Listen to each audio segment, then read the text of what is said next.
No joo, lähdettiin nyt yrittämään noita ajaa rankoja etästä tievarteen yrittäjän päivän kunniaksi vähän se. Katsotaan tuleeko tästä mitään, mutta hyvä noita jos saadaan vanhoja pois sieltä, kun ennen kuin ne märkänöi sinne kaikki. Tulee kohta uutta sinne, niin vähän vanhemmasta päästä pois, jos niistä vielä polttopuuksi olisi. Ei ne nyt oo mennyt, pikkusen on tummunut, mutta ihan vielä tuntuu olevan kovaa puuta.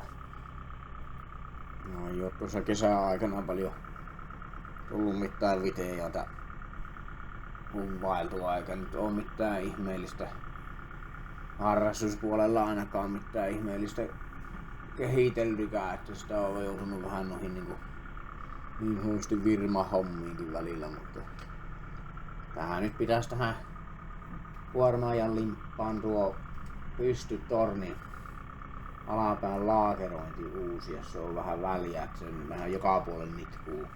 Tosi oli se vuosi sittenkin jo. On aika lailla väljyyttä siinä, mutta katsotaan nyt, jos sillä nyt vielä yhden vuoden rettuuttais, niin jos sitten vuoden päästä laittaisi. Mutta semmonen pitäisi tehdä. Se on kerran laitettu joskus 12 vuotta sitten muistaakseni, mutta se on nähnyt sen verran puuta sen jälkeen, että jonkun verran on liikkunut. Ja sitten vielä se, että muistelisin niin, että siinä ei hirveästi ollut niitä rasvauria. En nyt muista ihan tarkkaan, mutta jos siinä ei hirveästi ollut rasvauria siinä, mikä sinne laitettiin, niin sehän kyllä tietysti kuluttaa sitten. Ei sillä rasva pysy niin hyvin välissä. Yksi olisi tietysti tuohon ohjauspuolelle, niin mikä vähän kiinnostaisi joskus tehdä, niin olisi tuo kärkiohjaus. Mikä nykyään on monesti muotia näissä, että siinä ohjataan sitä puomin kärkeä, että ei ohjata yksittäisiä liikkeitä. Itsellähän siinä ei ole merkitystä sillä lailla, että kumminkin jollain lailla nyt osaa ronkkia tuolla ja on tottunut tähän perinteeseen, mutta tuo emäntä sitä puhuu vaan tuossa kerran, että se tykkäisi siitä, että siinä olisi se, että se helpottaisi sitä hommaa. Mutta se on nyt nähdä sitten milloinka tulee aikaiseksi sitä testata. Hydrauliikkahan tässä olisi tässä vehkeessä oikeastaan se ensimmäinen, että mä en tiedä olisiko siitä kärkiohjauksesta tässä mitään hyötyäkään ennen kuin niin hydrauliikan tuottoa pitäisi vähän parantaa, niin se tulisi muutenkin tuo kuormamekäyttö vähän sujuvammaksi siitä sitten, kun tässä on niin, että jos on monta liikettä päällä, niin se ei tuo virtaus riittää kaikkiin, että ne vaikuttaa toisiinsa niin paljon, että sitä pitäisi niinku, se on se ensimmäinen oikeastaan, mitä pitäisi kehittää.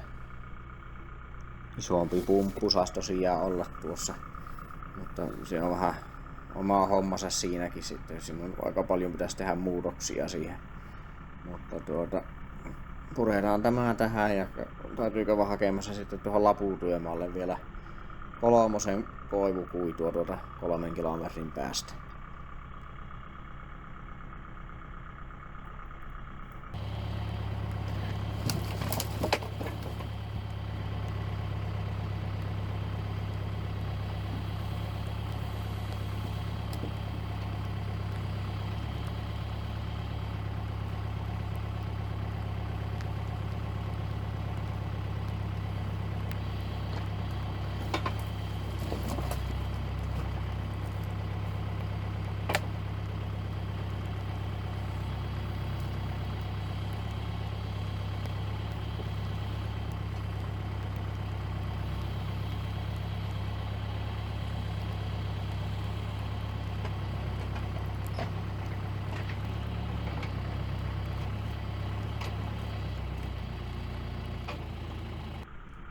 Joo, siinä olisi nyt viime keväänä koivukuitukasa, niin yivään siitä kuorma tuohon ja viiään se tuonne laputyömaalle.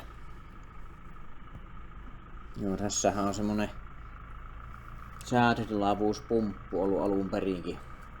Säteismäntä pumppu, vakiopainen hydrauliikka. Nokka-akselikäyttöinen pumppu, että siellä on jouskuormitteiset männät siellä sätteittäin sijoitettuna sillä lailla, että se nokka-akseli käyttää niitä. Tuotto siinä on joku 40-50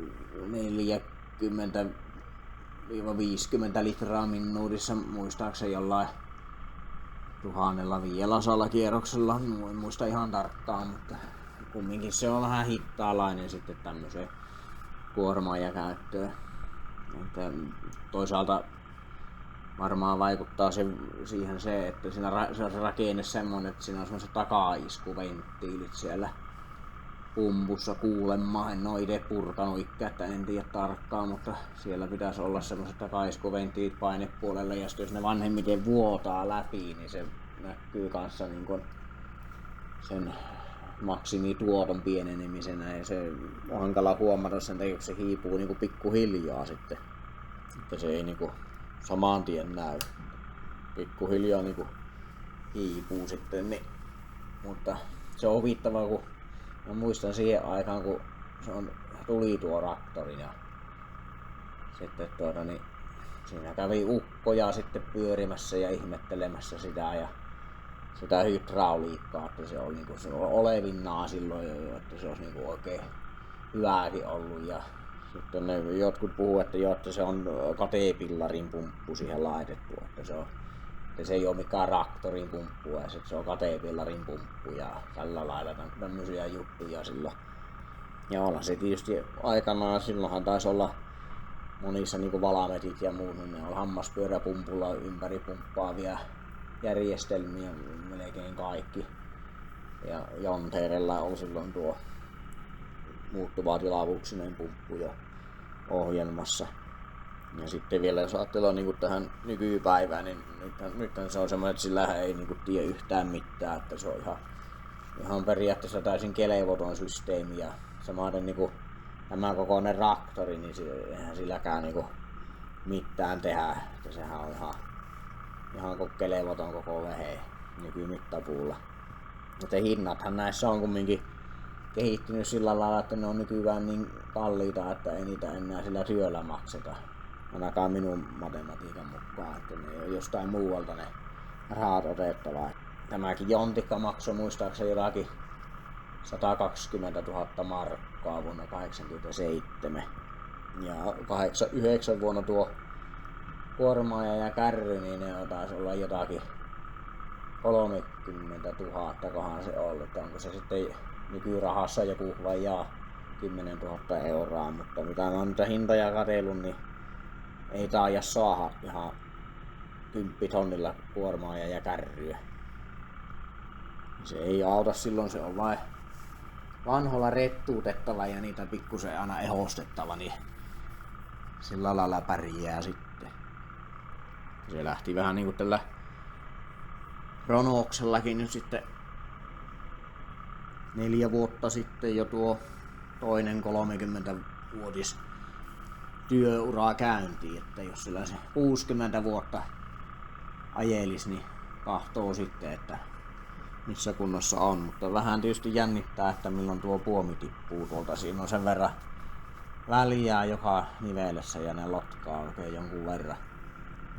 Mutta tarkoitus olisi joskus aarporata ne läpi ja laittaa puslat ja tapit sinne, että vähän sen tiivistää.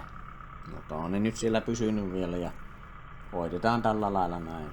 Kyllä se nyt siellä vielä jonkun aikaa kestää kulua, mutta hirveän tarkkahan se ei oo.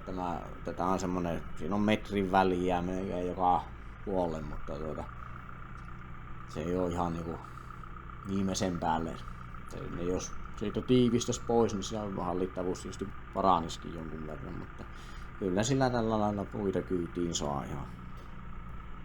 Ja tietysti tuohon ohjaukseenkin voi kaikkia kehitellä kaikkia toimintoja, mitkä sitä väljyyttä kompensoi, ja kaikkia myrjähyksiä ja retkahuksia ja tämmösiä, että se on sitten kumminkin säilyisi jonkunlaisena se käytettävyys siinä, ja kyllähän se hirveästi parantuu, kun laitettiin laitettua tuo ohjaus tuohon, niin vähän parempi kuin oikein väljillä mekaanisilla vipuloilla.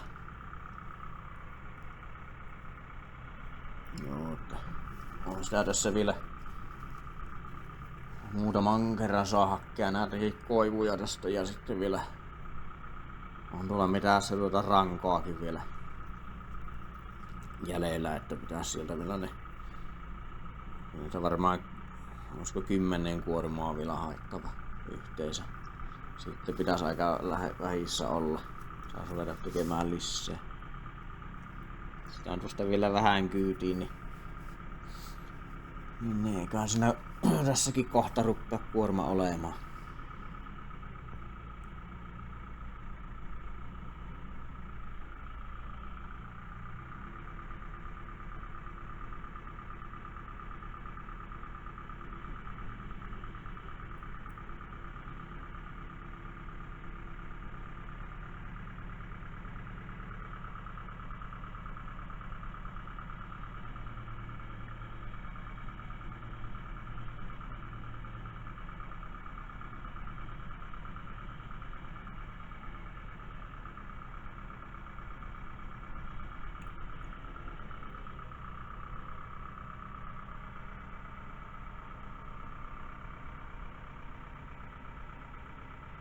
No eiköpä se siinä kuorma ookin, niin lähdetään pikkuhiljaa ajelemaan, niin jään tuonne sirkkelille nämä, niin saa sitten pieniä puiksi vielä, hellapuiksi.